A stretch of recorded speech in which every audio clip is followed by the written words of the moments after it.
Hi everyone, my name is Kate. Welcome back to my wondernetting channel. And today we're gonna knit a pleated skirt. You always ask me to make more knitting tutorials. This is the knit tutorial. By the way, this skirt you can turn into a top. Wear it like a baby doll top. This video will be funny at times because in process the skirt didn't turn out as I expected. You will see. This is my first knitted skirt and I think it's perfect. I think even a beginner can knit this skirt, but it will take some time because of these ruffles, because of these pleats. But believe me, this skirt is worth it, and of course you can make it longer. What you will need to knit this skirt is circular needles. Mine is 4.5 millimeters, and I recommend you to take longer. Mine is 30 centimeters. But I recommend you to take maybe 60 centimeters or even 80 centimeters. But with these 30 centimeters needles, it's convenient to knit the skirt too. Also, I used merino wool yarn, 100 grams, 166 meters. It's 350 grams, so you will need 3.5 skeins of yarn if you will use in 100 grams 166 meters. As I said, it's merino wool. You can use acrylic yarn. It's better to take cotton yarn for summer. You can use any yarn that you like. If you're interested in this yarn, it's hand-dyed yarn from Arcane Fiberworks. Also, you will need sewing elastic thread. As you can see, it stretches well. You can buy it in any sewing store and you can search it like elastic sewing thread. You can make the skirt without this elastic thread, but believe me, it's a game changer and you will see how it could help you if your skirt will not turn out as you expected. But before we start, please subscribe to my channel and like this video. It will help others to see this video too. I would really appreciate that. And let's get started. First, we need to knit a small swatch to figure out how many stitches we'll need for the specific size of the skirt. At the same time, I'll show you how to knit the basic knit and purl stitches. This part will be especially helpful if you are just learning how to knit. If you already know how to knit, I'd recommend making a quick swatch and then skipping ahead in the video to the part where I explain how many stitches to cast on and how to do the calculations. Hold the yarn in your hand the same way I'm doing it, and one end should be loose, leave about 30-40 centimeters, and the other end goes to the ball of yarn. We place the needle on the strand stretched between our fingers, like this. Go under the thumb, then under the index finger, and through the loop under the thumb. Pull to tighten. Now we've got 2 stitches on the needle. Next, we'll be adding stitches one by one. Go under the thumb, under the index finger, then back under the thumb again. Tighten the loop. That's one more stitch. Again under the thumb, under the index finger, and under the thumb, and pull tight. Keep going like this until you have about 20-22 stitches on your needle.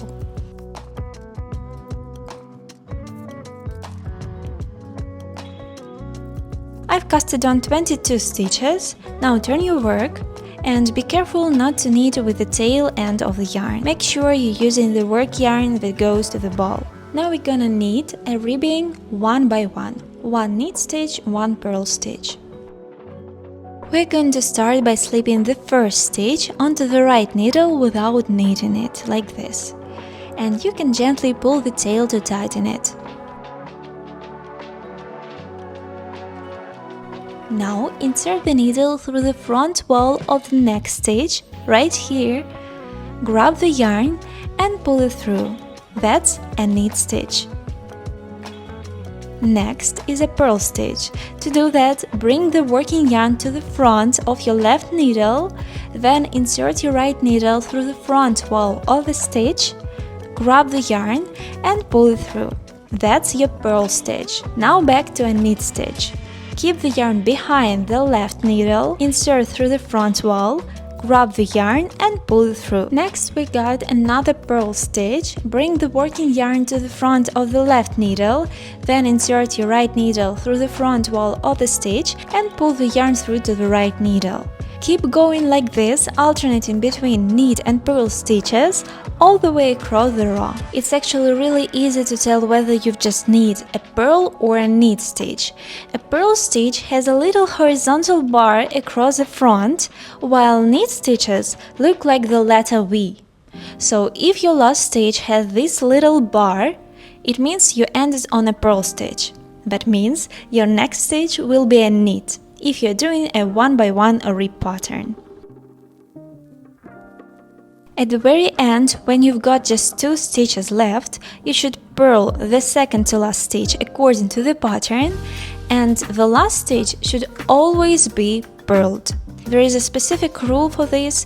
When you're knitting a small swatch in flat rows like this, you always slip the first stitch without knitting it, and you always purl the last stitch. That's how we get nice clean edge stitches. This rule won't apply when we knit the actual skirt, because we'll be working in the round, but for now, while we're making this little sample, we'll stick to this method. Now we need to turn the work, slip the first stitch onto the right needle without knitting it, and then continue with the same pattern, 1 knit and 1 purl. But this time when you're making a knit stitch, make sure to go through the back loop of the stitch, like this. Then purl the next stitch as usual, again knit through the back loop, then purl. Keep alternating all the way across. At the very end, the last 2 stitches should be both purled. Let's knit 1 more row just the same as before. After that we can finish the swatch. This should be enough for us to calculate the number of stitches we'll need.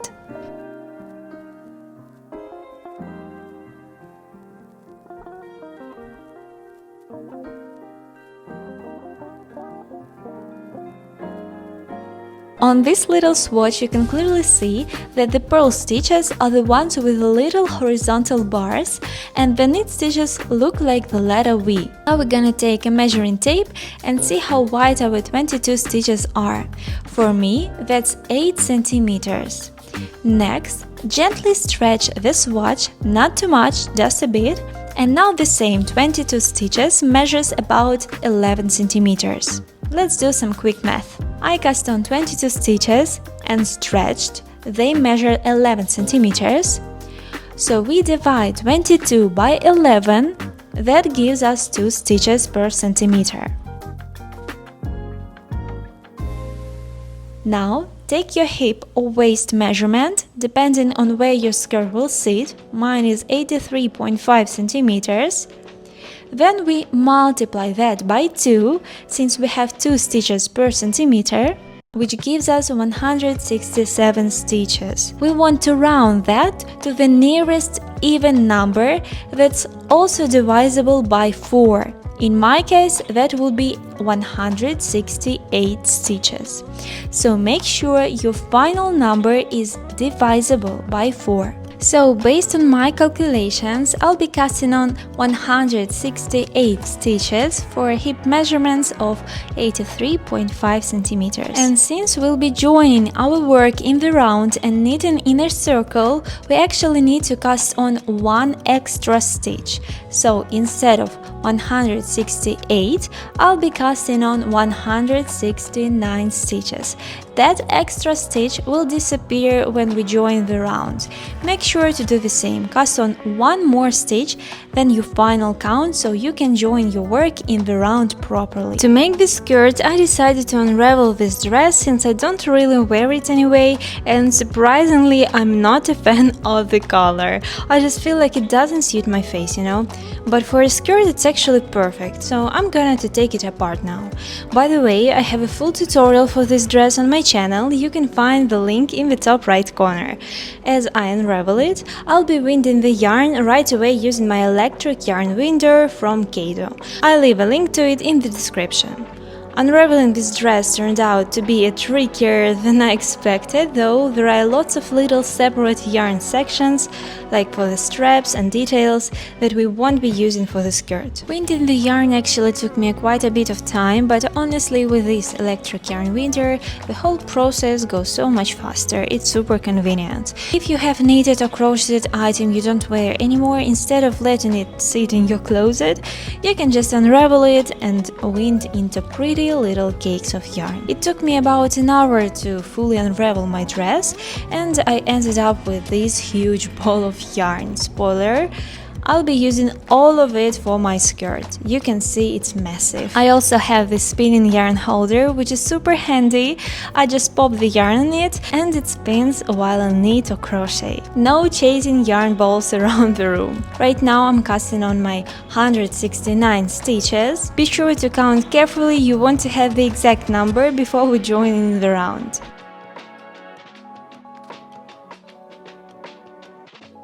Now make sure your stitches aren't twisted, they should all be facing inward like this.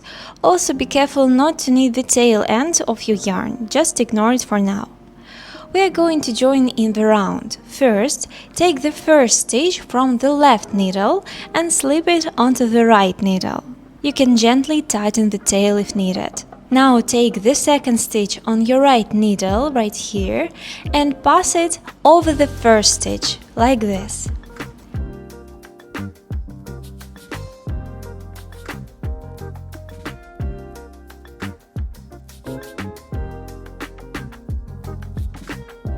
And now the stitch is gone, and that's how we get rid of the extra stitch we added earlier to join in the round. So now we are left with exactly 168 stitches, just like we calculated. And from here we'll start knitting our 1 by 1 ribbing, 1 knit, 1 purl, 1 knit, 1 purl stitch. Repeat that all the way around.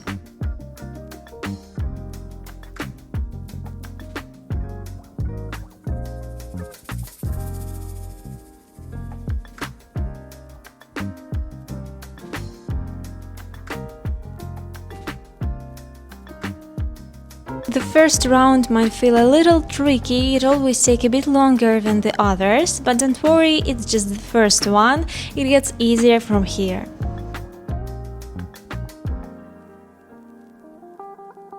At the end of the round, make sure you finish with a purl stitch. Since we started with a knit stitch, we want to keep our pattern flowing continuously, so if you started with a knit, you should always end with a purl, if you are knitting 1 by 1 ribbing. Now, to mark the beginning of the round, I'm placing a stitch marking right here on the needle, and then I just keep knitting the same 1 by 1 rib pattern. We'll knit the knit stitches through the front wall of the stitch and purl stitches through the back wall of the stitch. Since we are knitting in the round and not turning our work, the stitch orientation is a bit different, but once you get used to it, it's super simple. Keep knitting your 1 by 1 rib in the round, knit over knits, purl over purls, for as many rounds as you want. Personally want a nice wide waistband on my skirt, so I'll knit quite a few rows here.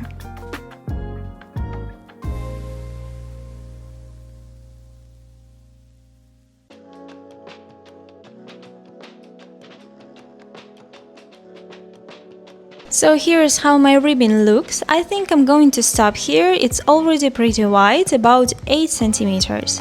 Now we're going to start knitting the main body of the skirt. This is the pattern for the body. We're going to knit 3 purl stitches and 1 knit stitch all the way around. I'm right at the beginning of my round, and the first stitch here is a knit stitch, but I'm going to treat it as a purl. So I bring the working yarn to the front and purl it through the front loop. That's 1 purl stitch. The next stitch is already a purl, so I just purl it like normal. And the third stitch we're also going to purl that through the front loop. So that's 3 purls in a row. Next in our pattern is a knit stitch, and the stitch I have here is a purl, so I knit it through the back loop just like that. And now we repeat 3 purl stitches, 1 knit stitch. Again, 3 purl stitches, 1 knit stitch all the way around. You should finish with a knit stitch at the end of the round. Remember earlier I mentioned that your total stitch count should be divisible by 4? That's why, because this is our pattern, a set of 4 stitches repeated over and over.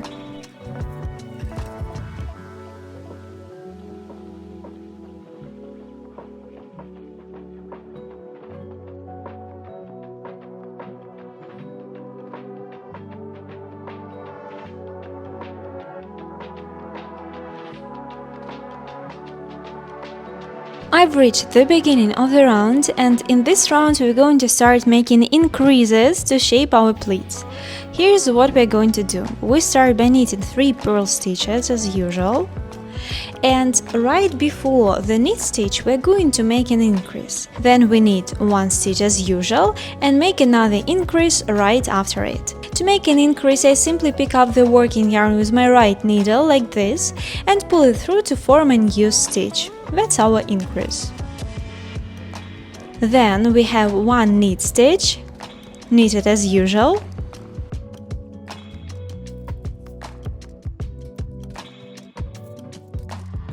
and make the same kind of increase right after it. So we've added 2 new stitches around that 1 knit stitch. Then we repeat 3 purl stitches, increase, knit 1 and increase. And again 3 purls, increase, knit 1 and increase.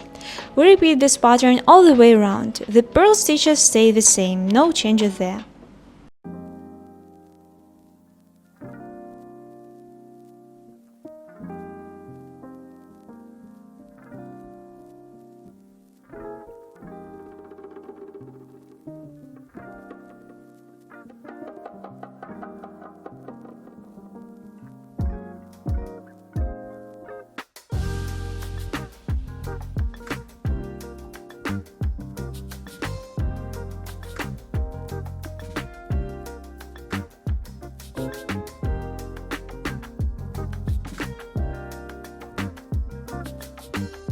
I'm back at the beginning of the round, and in this round we're going to knit everything according to the pattern without making any increases. So now we have 3 purl stitches, then 3 knit stitches, and we're going to knit those through the front loop like this.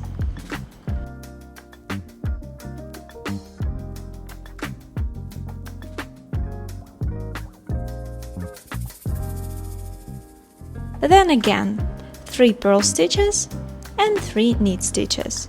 Repeat this pattern all the way around, and for the next round do the same, follow the pattern exactly, no increases.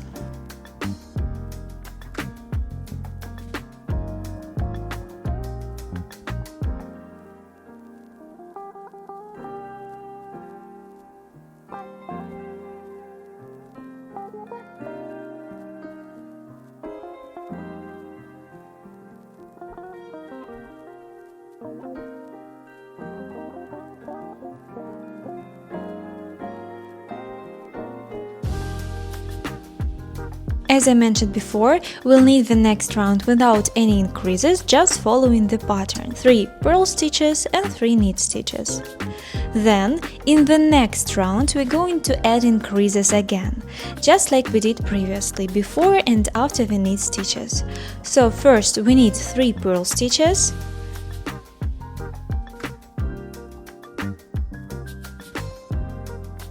then we make an increase exactly the same way as before. Next we knit 3 knit stitches, and again we make an increase. This means we now have 5 knit stitches with increases. Then repeat 3 purls, increase, 3 knits, increase, and continue this all the way around.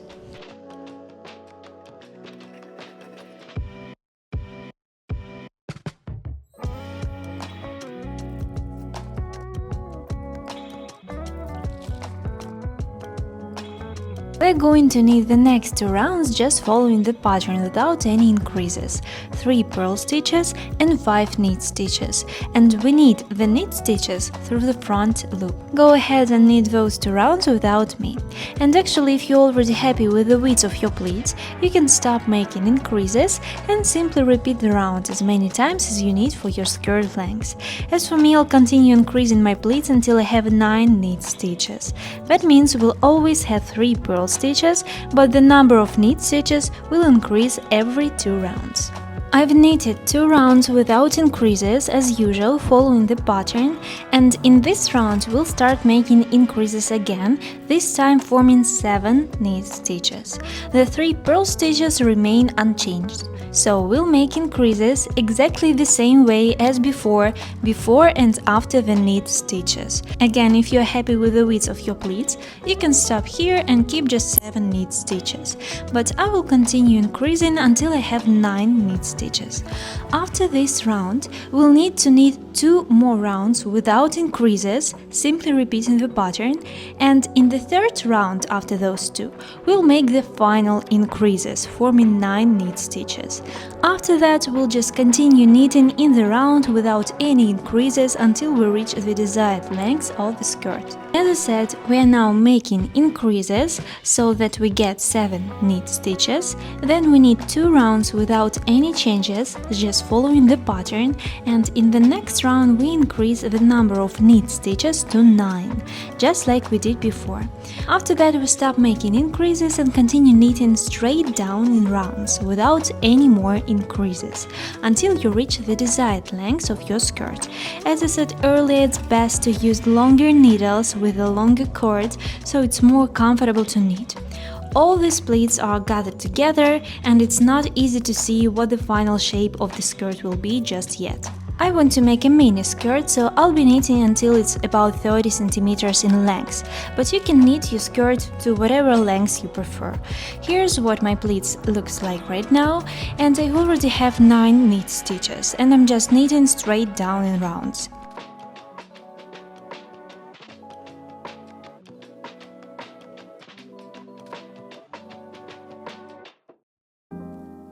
I think this length is enough for me, it's 27 centimeters, and now we are going to close off the stitches.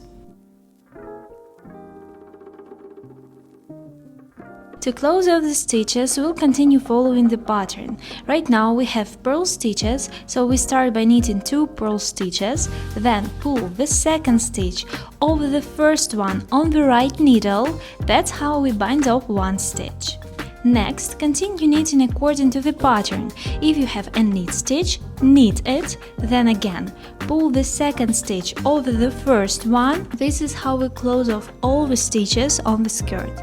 Just follow the stitch pattern and keep pulling the 2nd stitch over the first one. At the very end, when you have 1 stitch left, you can cut the yarn and pull the yarn tail through this last stitch, then tighten it into a knot. And here comes the funny part. I close off all the stitches on the skirt, tied the knot, and realized that the skirt turned out way too big for me. Not at all what I expected. I could probably fit into it twice. My guesses as to why this happened: first, I think I really should have used smaller needles for the ribbing and left the larger ones just for the main body of the skirt. Also, because I used a lot of stitches, especially 9 knit stitches per pleat, the skirt somehow ended up stretching a lot. And well, that's how we got here. But honestly, there's no need to panic, we're going to fix this, because I'm not about to unravel everything and start over. So what we can do in this case? Ideally, we'll use elastic thread and create a gathered waistband, which is exactly what we're about to do. If you don't have elastic thread, I recommend doing the same thing but with a regular yarn. It won't be quite as stretchy, but it can still help tighten the waistband a bit. Another option I suggest is to crochet or knit a simple drawstring, thread it through the waistband area, tie it into a knot, and wear the skirt like that. But using elastic thread is definitely the best option for a clean, snug fit. So we are taking our elastic thread and a crochet hook. Make sure to use the same size as your knitting needles. In my case, that's 4.5 millimeters. Turn your skirt inside out, and from the wrong side, we'll make the first loop and begin inserting the hook into the knit V-shaped stitch of the ribbing. Insert your hook into one of those knit stitches, grab the yarn, pull it out, then insert your hook into the next knit stitch and make a slip stitch. Crochet first loop into the second one. Then again insert your hook into the next knit stitch and make a slip stitch. So keep going by inserting the hook into the next knit stitch, grab the yarn and again make a slip stitch. You can slightly stretch the elastic as you crochet or just work it loosely, up to you.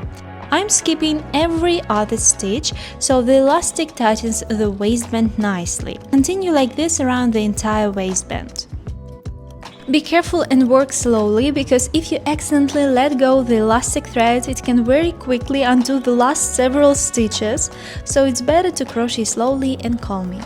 Once you've finished the rounds, you can already see that the skirt has tightened up nicely, which is great. Now I make chain 1, cut the threads, and then I take both ends and tie a tight knot. This keeps the elastic from unraveling.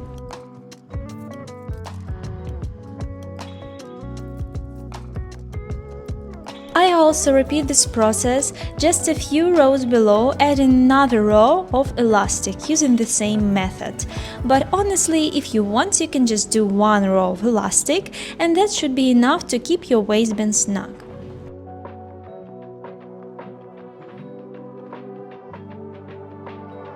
And now you can try the skirt on. As you can see, it fits beautifully on the hips, all thanks to the elastic band we added. It stays up perfectly and doesn't even need an extra waistband, which is amazing. The only thing left to do is to view in all the ends and your skirt is ready. And here's the final result. Honestly, with the elastic it turned out even better than I expected. At first I thought I'd need to add a small belt to keep it from slipping down, but the elastic made everything so much easier. And by the way, because of the elastic bands, you can even wear this skirt as a baby doll top. How fun is that? Just add some crochet stripes and you've got yourself a cute little top that stays up perfectly.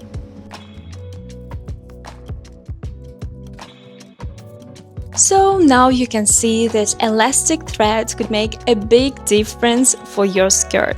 I hope you really like this tutorial. Please write me in the comments your thoughts about this skirt. And please don't forget to subscribe to my channel, like this video, and we'll see you in the next one. Bye, cuties!